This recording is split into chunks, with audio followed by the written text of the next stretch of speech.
Bienvenue dans l'épisode numéro 2, comment arrêter d'avoir ces pensées intrusives vis-à-vis de mon couple. Dans le premier épisode, vous m'avez écouté dire, allez le réécouter si vous l'avez loupé, qu'on ne peut pas arrêter d'avoir des pensées. On ne peut pas arrêter d'avoir des pensées intrusives pour le simple fait qu'on n'a pas de contrôle sur quelle pensée va émerger à travers nous. Et bien qu'on puisse se dire, je vais essayer d'avoir cette pensée, je vais essayer d'avoir cette pensée positive, même là, on ne peut pas avoir vraiment le contrôle de à quel point on peut se reproduire cette pensée positive dans notre tête ou en tout cas, encore une fois, il n'y a pas un moi qui est dans le contrôle. Donc, allez réécouter l'épisode numéro 1 parce que je vous explique que plus on lutte contre la pensée, plus on veut que la pensée ne soit pas là, plus on perpétue l'émotion et la pensée.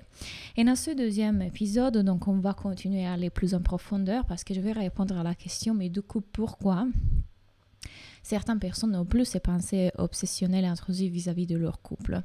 Et la raison est justement parce qu'ils ont arrêté de les prendre pour sérieuses. Ils ont arrêté d'interagir et d'engager avec ces pensées. Et pour le coup, tout simplement, ce qui se passe scientifiquement dans notre cerveau, c'est que cette connexion neuronale qui s'était créée, petit à petit va mourir parce qu'elle n'est pas entretenue. Donc, vous devez imaginer comme s'il y avait une sorte de colle qui tient ensemble deux neurones. Et si cette colle est renforcée à chaque fois qu'on répète la pensée, on la prend pour vraie. Et par conséquence, si on arrête d'interagir avec la pensée et engager avec la pensée, cette colle petit à petit s'est fait de plus en plus faible et du coup, les deux neurones se déconnectent. Donc, cette connexion neuronale va mourir. Et ça, pour le côté scientifique. Mais du coup, pour comprendre comment arriver à ça, c'est exactement ce que je vous disais dans l'épisode numéro 1, que c'est, encore une fois, quand on apprend à être en présence et du coup on n'est plus se laisser emporter par les pensées. Et encore une fois, et attention ici, parce que le but n'est pas d'essayer de ne pas avoir des pensées ou d'essayer de ne plus avoir ces pensées intrusives, mais au contraire de les laisser émerger tranquillement, sans en avoir peur, sans penser qu'elle ne devrait pas être là, sans penser que quelque chose ne va pas avec nous, avec l'autre, avec le couple.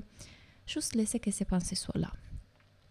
Et quand on commence à laisser que ces vagues passent de façon tranquille à travers nous, petit à petit, c'est comme s'il y avait un passager derrière dans notre voiture qui crie constamment, crie.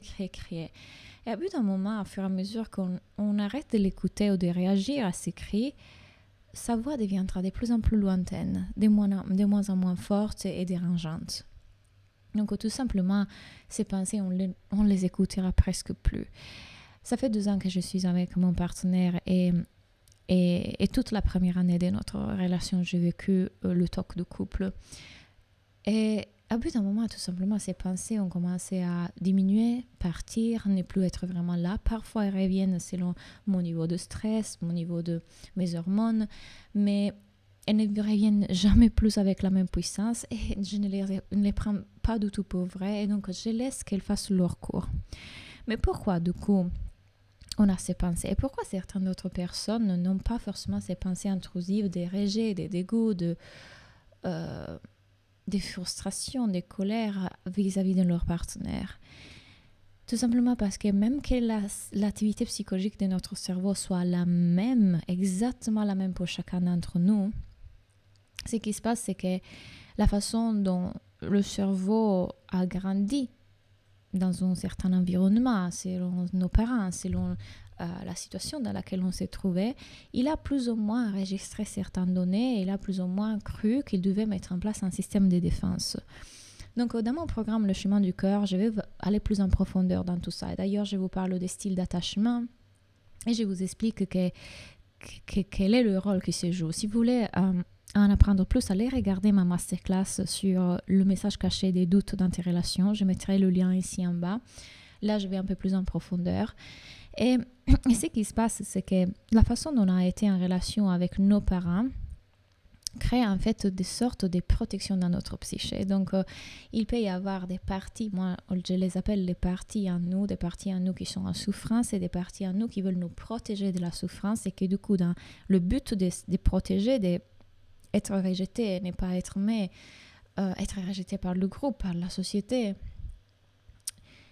elle crée ces sortes de attaques et défenses vis-à-vis de notre partenaire parce qu'ils interprètent notre partenaire comme un danger.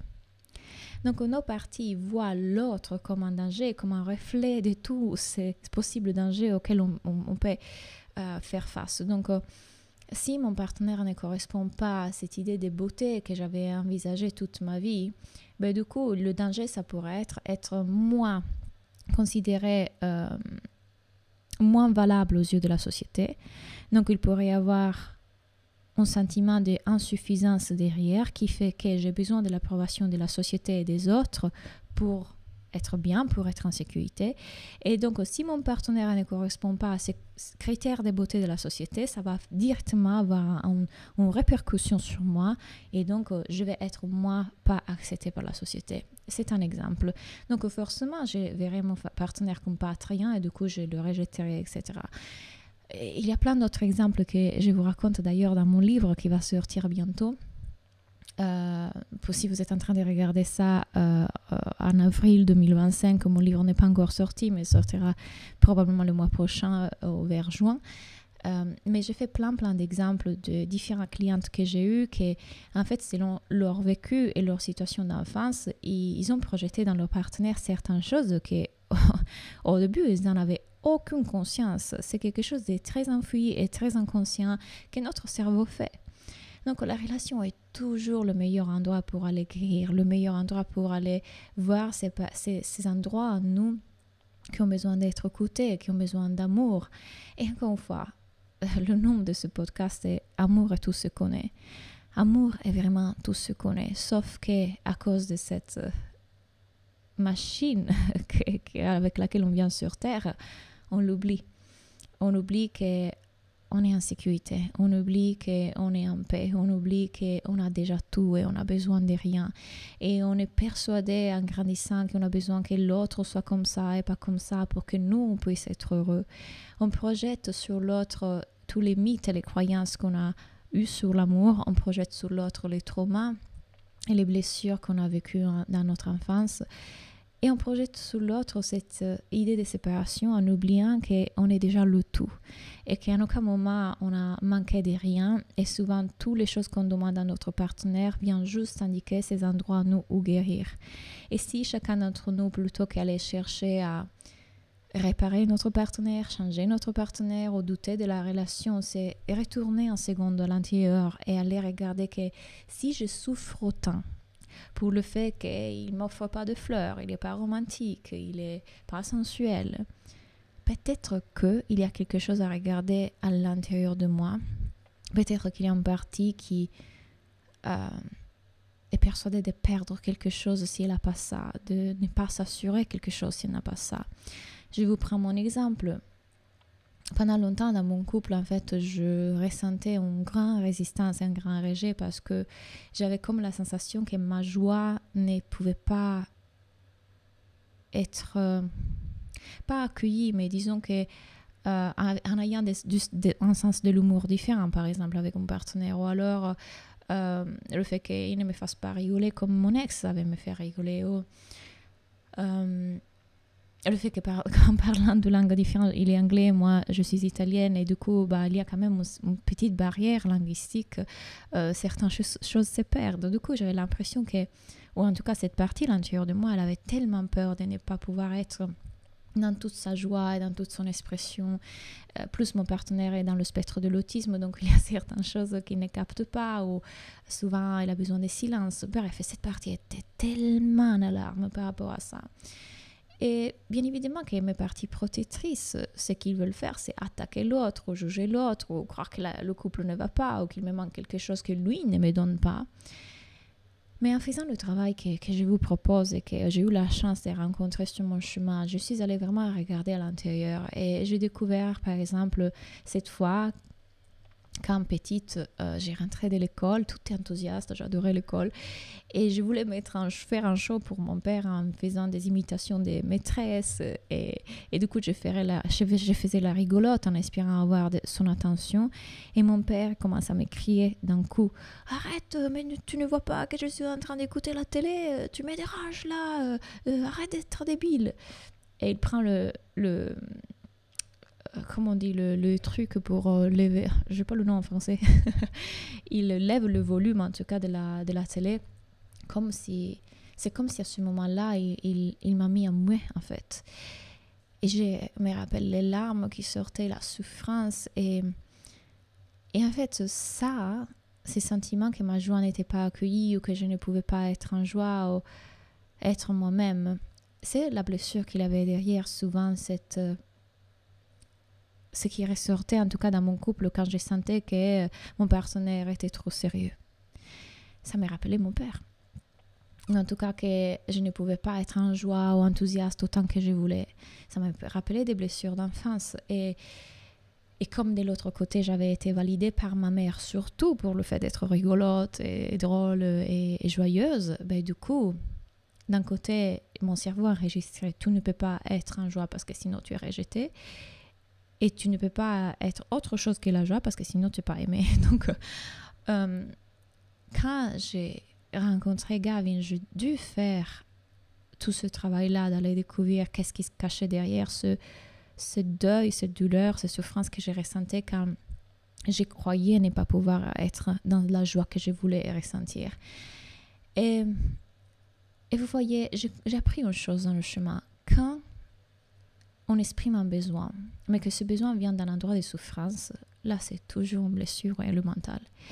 À chaque fois, s'il y a une contraction, s'il y a une souffrance, s'il y a une boule à l'estomac, s'il y a quelque chose, s'il y a une colère quand on exprime un besoin, c'est toujours une partie de nous qui en réalité a besoin de nous et non pas de notre partenaire. Mais quand un besoin est exprimé à partir d'un endroit de joie, silence, détente, juste « Ah chérie, tu sais, j'aimerais qu'on aille plus des rendez-vous romantiques. » Alors oui, dans ce cas-là, bah super. Il n'y a pas de souffrance attachée, c'est juste un être. Ok, j'aille ou pas ça ne va pas forcément m'affecter, ça ne va pas affecter mon bien-être. Je suis bien déjà à l'intérieur, je suis juste en train de faire une proposition. Après qu'elle soit acceptée ou accueillie, c'est ok quand même. Je ne vais pas forcément souffrir pour ça. Mais là où il y a souffrance, il y a une narration du mental. Et donc c'est pour ça que souvent, plutôt qu'aller chercher à changer la dynamique de ma relation, je suis allée faire le travail intérieur, je suis allée voir qu'est-ce qui se cache derrière cette partie qui souffre tellement de ne pas pouvoir être en joie. Et les choses que j'ai pu libérer, les choses que j'ai pu découvrir sont extraordinaires. J'ai pu me reconnecter avec qui je suis vraiment. Amour, la source, la conscience. Et voir qu'en fait, c'était qu'une illusion, que j'avais besoin de quoi que ce soit de la part de l'autre. Mon bonheur et mon bien-être sont déjà là, la paix intérieure est déjà là.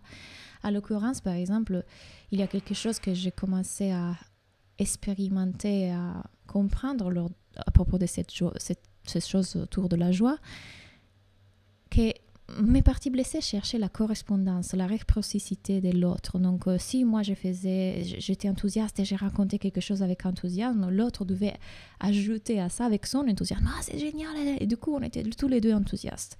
Mais mettons que moi, j'apportais mon enthousiasme et ma joie et que l'autre restait, comme Gabi souvent le fait aussi, il est anglais, une culture différente, c'est l'italienne. Ah, ok. Ah, ok. C'est tout. C'est tout. Il n'ajoutait pas à ma joie, il restait assez plat. Et du coup, pour moi, en plus, étant une personne très empathique, c'était compliqué, c'était dur à vivre et c'était blessant. Mais blessant parce qu'il y avait des blessures derrière. Parce que pour une autre personne, la même chose ne fait rien. Je connais des personnes qui restent dans leur joie malgré la réaction de l'autre. Même ils rigolent de la réaction de l'autre. Moi, je n'y arrivais pas. Jusqu'à comprendre en fait que c'était mon enfant intérieur, ma partie blessée qui cherchait cette correspondance et que du coup, peut-être que je n'avais pas besoin de la trouver dans la réaction d'un autre être humain. Peut-être que ma joie était reflétée et accueillie par le vent, par les oiseaux, par l'air, par le soleil, par l'océan.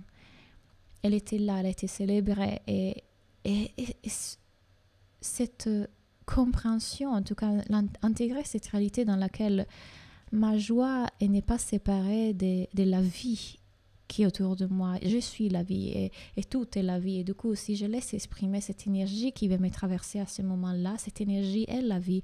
Et cette énergie est accueillie par la vie, par l'océan, par les oiseaux. Et donc, j'ai arrêté de vouloir chercher. En tout cas, j'ai commencé à rassurer la partie de moi qui se mettait en alarme, physiquement en alarme quand l'autre restait sérieux, quand il n'y avait pas la réaction qu'elle voulait. Je l'ai rassuré, je l'ai guéri, j'ai fait toute la pratique que je vous enseigne dans mes programmes. Et à la fois, j'ai commencé à voir que ma joie pouvait exister indépendamment de l'autre. Que je ne suis même pas moi responsable de ma joie. L'autre n'est pas responsable et je ne le suis même pas moi. C'est une énergie qui veut me traverser quand elle veut me traverser. Et elle peut complètement être là. Ce truc m'a rendu libre. J'ai continué à faire ce travail de rassurer la partie quand elle se mettait en alarme et à la fois laisser que cette joie s'exprime malgré l'autre. Je me rappelle avoir regardé un TV show. Je pense que c'est Marié à premier regard en Australie. Oui, j'adore regarder des séries de télé-réalité parce que j'analyse tous les comportements des personnages ou des participants. Et je me rappelle, il y avait une dame en particulier qui... Ah, mais quelle était lumineuse cette femme. Elle était tellement joyeuse, tellement dans sa lumière, tellement connectée à elle, connectée à cette énergie qui la traversait et libre des conditionnements. Après, chacun d'entre nous a ses trucs, mais libre de regarder l'autre, libre de... Il faut que tu me donnes ça pour que moi je sois bien. Que du coup, elle était en couple avec un homme qui, au contraire, avait fermé complètement son cœur et n'arrivait pas à s'ouvrir avec elle, n'arrivait pas à se laisser aller, ne lui donnait aucune attention. C'était horrible à voir. Mais elle est restée dans son cœur. Elle continuait à exprimer ce qu'elle était, continuait à être ce qu'elle était, continuait à être dans cette lumière, dans cette joie, malgré lui rester sérieux en face. C'était extraordinaire pour moi de regarder parce que je regardais ça et je disais, ouf, moi, je n'y arriverai pas. Parce que cette partie en moi se sentirait tellement insécure, tellement rejetée, tellement blessée. Bien évidemment, avec mon histoire, mon cerveau, la façon dont il se construit. Donc, rester dans cette expression, malgré l'environnement autour de moi, c'était un cadeau, c'était un portail d'éveil. Donc, mon partenaire et ses réactions sont un portail d'éveil. Mes réactions vis-à-vis de lui, parce que lui n'a rien à voir. Quel portail d'éveil, quelle opportunité pour guérir. Et donc, tout simplement, quand je vous disais, on ne peut pas arrêter d'avoir ces pensées, mais ces pensées, petit à petit, vont arrêter d'être là. Ces pensées ne seront plus là. Elles feront leur cours quand on arrête d'engager et d'interagir avec elles. Et on arrêtera de faire ça quand on arrête de croire qu'on est un moi dans le monde fini et petit, quand on arrête de croire qu'on est le personnage. Et on comprendra que profondément, on l'intégrera autrement, que tout ce temps-là, on était l'observateur, que tout ce temps-là, on était la conscience et l'espace entre une pensée et l'autre. Là se trouve la vraie liberté. Tout ce temps-là, on était amour. Merci d'avoir écouté cet épisode numéro 2. On se voit tous les mardis à 7h avec un autre épisode. Bye bye.